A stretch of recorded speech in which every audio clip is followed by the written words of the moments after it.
whether you are on one side of this issue or the other side of this issue, I think we can all agree that the issue of that being undocumented in this country is an issue. On one side, it is not okay to live in the shadows and constantly leave your home wondering if it's the last time you're going to see your children. Right. That is not an acceptable way of life in the United States of America. But we have a system that creates and makes it very easy to be undocumented in this country. It's easier to be undocumented than it is to be documented because many people, the way that our visa rules are set up, it's extremely expensive. It can cost anywhere between $10,000 and $20,000 to become a United States citizen, in addition to 10, 15, 20 years of waiting. I was just speaking with a young woman last week. She has been legally documented. She has been fully documented in this country since the time she was 9 years old. She's about 25, 26 now. She still has no path to citizenship. She has been documented this entire time. She has never gone without a visa. She has never, she attended school here. She got a degree. She is, by all intents and purposes, American. She's been an American longer, and she's been in America longer than she hasn't been in the United States. Yeah. She is culturally American. She speaks English. She's gone to all schools here. But right now she has no path to citizenship. Why? Because of the bureaucratic rules where you need an E2 visa instead of a K5 visa, etc. Like so many names and numbers.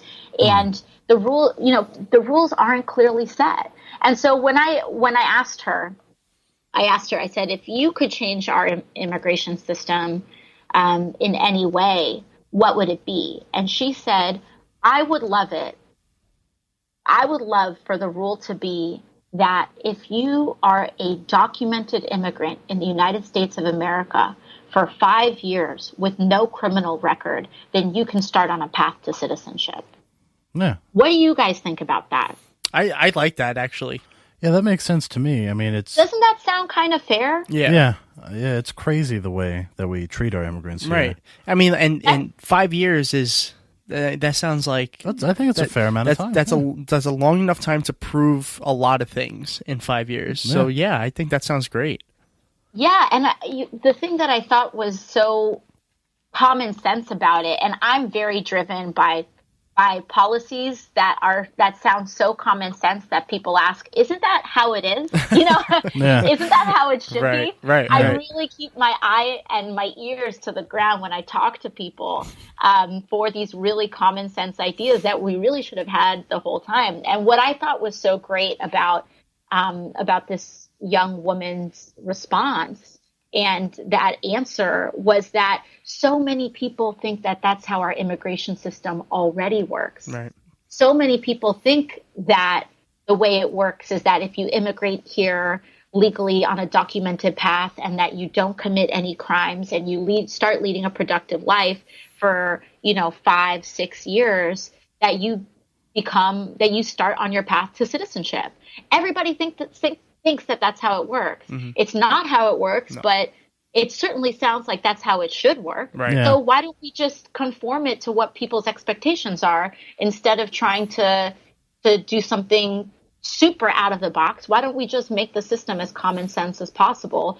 I wonder too if some of the animosity that's shown towards immigrants stems from the fact that people don't know how the system works. Maybe. So if they think that it's that easy to get citizenship, I really believe that's the case. Yeah, because if they think it's that easy, then they can't figure out why these people aren't doing right. it, and that would create animosity. It's ignorance of how immigration actually works. That's real. I mean, some of it's not. Right. Some of it's just pure xenophobia, but I bet some of it is just this idea that, well, come on. Right. I've heard that from people too. They have said, like, why don't you just become a citizen? Yeah, like it's that easy. Because like my parents are both immigrants from Italy. They both came. Yeah, they both came from Italy, and they both have their like permanent visa, so that they're full residents of this country. But it's hard for my mother, who's been in this country since she was like 12, to become a citizen, and that's what a legal residency and all that. So I can't even imagine what it's like. Yeah, and she came from Western Europe, where it's much easier to get citizenship here. And that's another thing people don't know. It's not the same rules for everybody. No. If you're coming here from the UK, you experience an entirely different set of immigration rules than if you come here from Haiti or the Dominican Republic or Ecuador. Well, we also encourage all of our UK listeners to stay in the UK for now, because they have a little hope going on there. Yeah. Now, with that last question, there's one other kind of related issue. But it's not just toward immigrants, but this country has a very growing problem. That problem is obviously racism. There's, the white supremacists are coming out of the woodwork that no one wants to see, and every single day you see police brutality toward certain types of people, certain people, and there's just this problem of racism. Do you have an idea of how you would maybe propose something to fix it? Do you have any ideas of something that we could do to stop this problem? I think that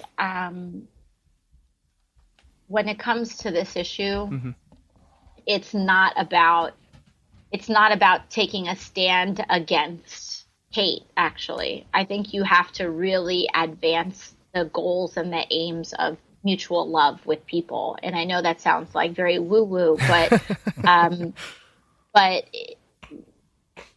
I think it can be, last night I went to a local iftar with a local Muslim group that invited me to break their Ramadan fast with them. Ramadan's happening right now, so that means that all of our Muslim brothers and sisters out there, they wake up in the morning, they eat before dawn, they don't eat or drink all day until sunset. And it's like, I'm Catholic, that's a Lenten practice, Right.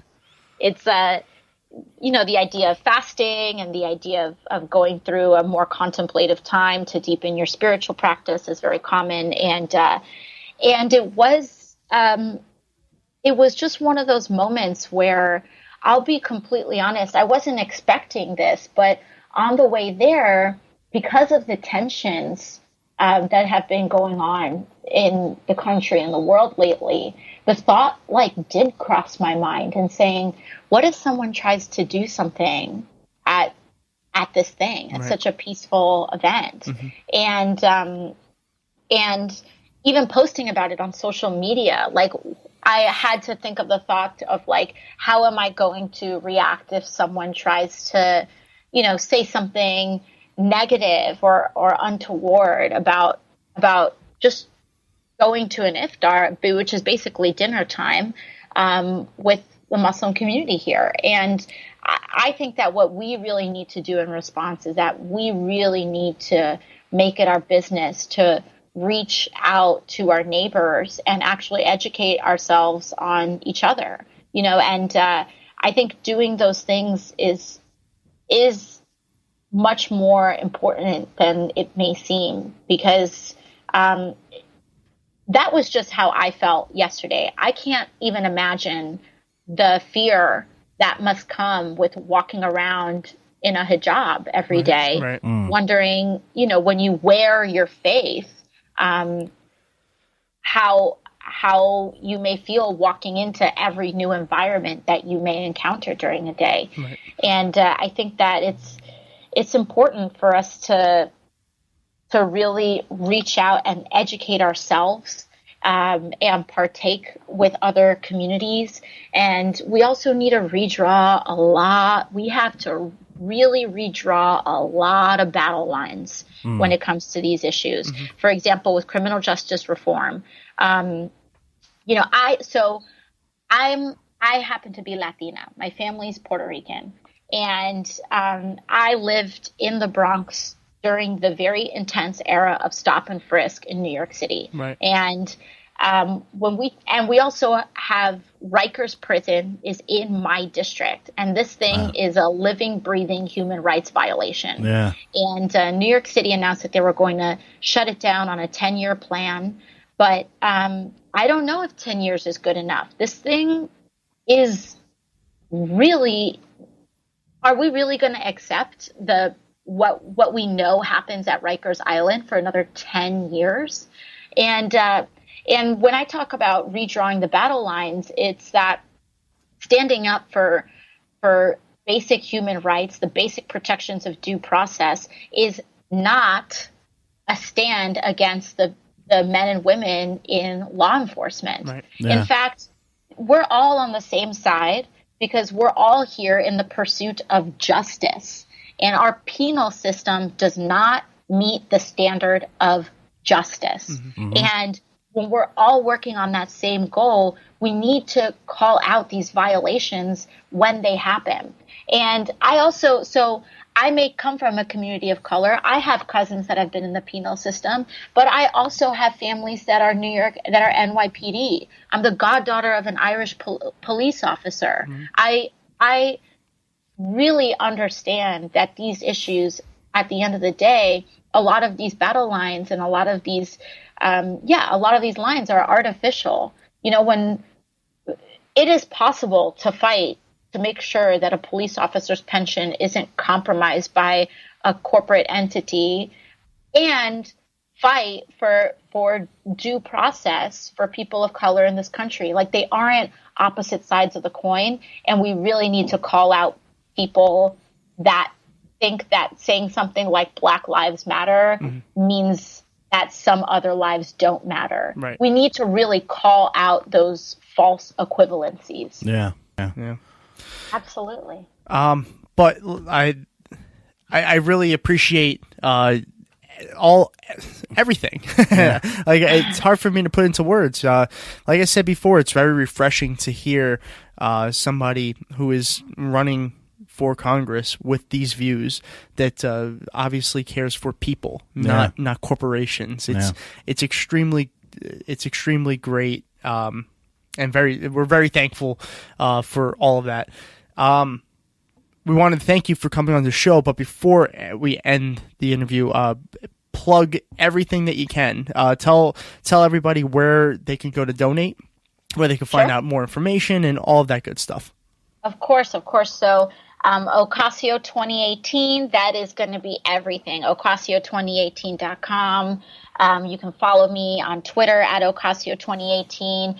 Please donate to our campaign. We are a small grassroots, all small money campaign, and our average donation, depending on the week, can go anywhere between $8 to $12. And it is funding our entire effort. It's working. It is really working. But what it really takes is for all of us to look at ourselves and saying, what can I do? Can I knock on a door? Can I give $5? Can I call up my friend? Can I post this on Facebook? Can I retweet this?